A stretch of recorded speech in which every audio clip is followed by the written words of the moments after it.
Hello and welcome back to another one of my weekly videos to help you thrive and shine at work and in life. So in this week's video, I'm going to share with you my 5 tips to help you mend a broken relationship at work. So one of the most common workplace issues that I'm asked to help resolve is around mending and rebuilding workplace relationships that have broken. So, for example, in one case, I helped a dysfunctional team become, well, a little less dysfunctional. And by dysfunctional, I mean people weren't even talking to each other at all. And the team just felt incredibly unhappy. And around a dozen managers had kind of come and gone in less than 10 years. And in another case, I've been coaching a senior executive on rebuilding her relationship with some of her peers so that she feels a little less isolated and lonely. So look, if this speaks to you, then know this: you are not alone. And at some point in our working lives, you're talking decades. Most of us kind of work. You're gonna hit a bit of a rough patch with someone at work. Before we get to the good stuff though, and I share with you my tips, make sure you subscribe if you haven't already. No judgment from me, but if you haven't subscribed, hit the bell and you'll get a new video from me every Friday. I'm Hayley Lewis, I'm a business psychologist, and I've helped thousands of managers and leaders over the last 20 years kind of increase their confidence, motivate their teams, and go on to even better levels of performance. So look, the breakdown of a relationship starts somewhere, and in my experience, the root cause can be the most seemingly random thing. It could be a throwaway comment, a failure to give help at the time the person wanted, a snappy reply, going to lunch with some colleagues but not that person. All these things, if left unchecked and undealt with, can slowly but surely degenerate into something bigger and worse.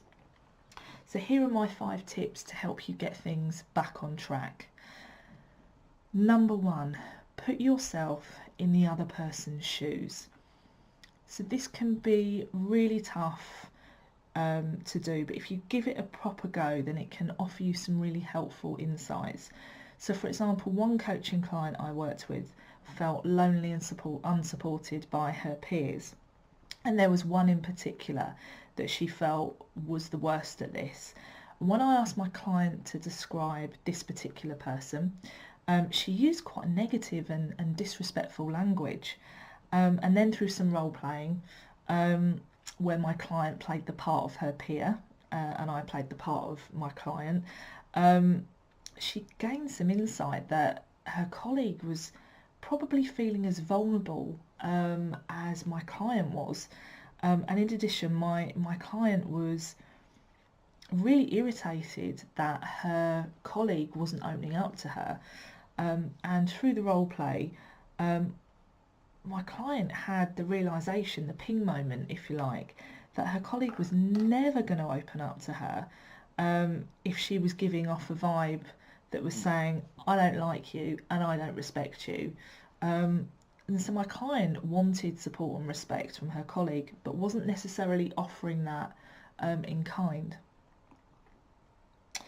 The second tip is around break the negative thinking cycle. So you might be familiar with the concept of confirmation bias, where we seek out information that confirms our ideas, our decisions, and our assumptions. And one manager I worked with had got stuck in a negative thinking cycle fueled by confirmation bias, and this was in relation to one of his team members. And the relationship was broken and unproductive, and it was actually causing both people sleepless nights, literally.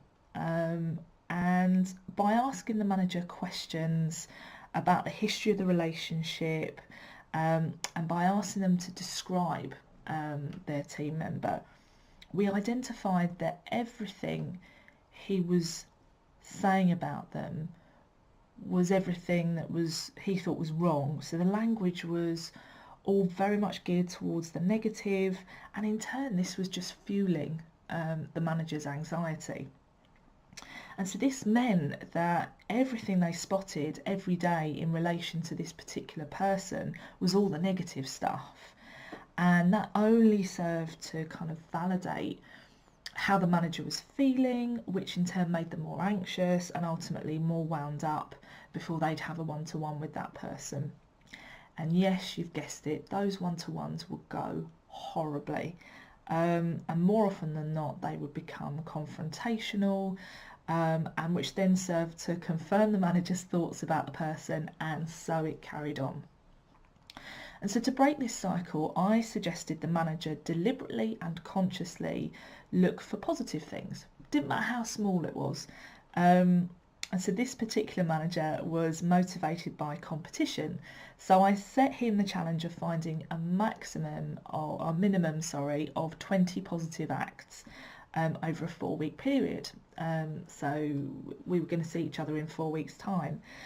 And when we next met, the manager had smashed the target and he'd found 58 positive things about this person. And the clincher was the manager saying, the more positive things I noticed, the more easy it was to spot positive things. And so the impact of this was the manager found they felt less anxious ahead of and during one-to-ones with this person, and ultimately over time the energy between them started to kind of change and become much more positive and respectful. So tip number 3 is identify the smallest step you are prepared to make. So it can feel incredibly overwhelming about where to start when relationships have broken down, particularly to the point where they are dysfunctional, and you just dread going into work. And so key is to break the problem and possible solutions down into their smallest parts so it feels a little less overwhelming. So for example, one team I worked with identified the 3 main relationship problems they wanted to solve. And the team was then split into 3 subgroups, and each tasked with developing a solution tree. And one of the problem statements was how to make time for people when we're all so busy. And the subgroup working on this problem came up with different ideas, such as a 10-minute coffee and donut break on a Friday afternoon. And each idea, such as this one, was then broken down into subsequent steps. So for the 10-minute coffee and donut break on a Friday, the steps included booking it into everyone's diary, everyone responding to the invite, buying nice coffee, buying the donuts, booking some space for people to go and sit and talk. And each member of the subgroup took one of these actions, so everyone shared responsibility. And not only did this break things down into manageable chunks, as I say, it also shared responsibility for mending and maintaining relationships across the team as a whole. And while this particular solution might seem trite to some of you watching this, don't underestimate the power of food, in particular donuts, to help forge connections. Food is a great connector. Tip number 4 is get some outside support. There is something really powerful about having an objective outsider come in and provide a different perspective. They can be objective and non-judgmental in a way that those who are right deep in the middle of the situation simply can't. And this doesn't necessarily have to be an external facilitator or coach or consultant, because not everyone can afford that. It might be you have a human resources or organisational development team in-house. Go and talk to them if you have one, because they might be able to help. Failing that, if you don't have an HR or organisational development team, you could go and talk to a different manager who you trust in a different part of the organisation, or maybe a peer from a different organisation who's part of your network. Key is that whoever you ask doesn't take sides and doesn't take your side and isn't seen to take your side. Look for things in common rather than difference. Taking the time to find out a bit more about each other made a fundamental difference. It was an absolute game changer for them. So this activity was done in pairs, and because it was a sunny day, I encouraged people to go for a walk in their pairs or go and sit outside in the park. And I started them off with some very simple, positive, language-based questions to help get the conversations going.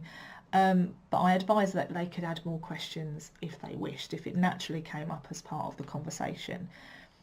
And the aim was simply to find out a bit more about each other, including how they got to where they had, career-wise, what they valued at work, what their proudest moment was outside of work. And they were a fairly introverted group of people, and all of which was kind of, there was this bubbling resentment thing. So I was realistic in how far I thought they'd get in these paired discussions, and I have to say I was hugely surprised when they came back, and the levels of energy, and there was a buzz, and there was lots of talking as people came back, and there was some laughter, something I'd not encountered with this team up until this point. And every pair managed to identify at least 3 things they had in common, and that they'd been surprised to find out they had in common. And when we heard from everyone in the team, we used the things they had in common to help build some ways of working for the team, which they're still using now. They're using it as a framework to work with now. And they also now use this conversation-based activity themselves to induct any new team members into the team, something they would never have dreamed of doing before, ever. And look, at the heart of all these tips are 3 essentials. The first is a preparedness to make the effort. Second is putting aside enough regular time to work on relationships. This stuff doesn't happen by accident or osmosis. In the appropriate space, physical and mental, to work through difficult issues in a safe way. And just as building relationships take time, mending broken relationships can take even longer, but the results are so worth it. I mean, after all, we spend a lot of time at work. Who wants to spend that time unhappy? And hey, if you're looking to kind of build better relationships at work, then why not grab my free download, which will give you a framework for powerful conversations, which will transform your work relationships forever. And I've given you the link to the download in the detail section that accompanies this video. And did you like this video? And did any of the tips resonate with you? If so, pop your comments in the box below. And likewise, as I say each week, you have a lot of wisdom. Is there anything that's worked for you in mending broken relationships that you think other viewers might benefit learning from? If so, pop your comments in the box below. And finally, remember, sharing is caring. If you liked this video, please share it with friends and family and colleagues. Give it a big old thumbs up. And as I've said before, if you're not already subscribed, hit the bell and you'll get a fresh video from me every Friday. That's it from me for now. I hope you found that helpful, and I'll see you next week.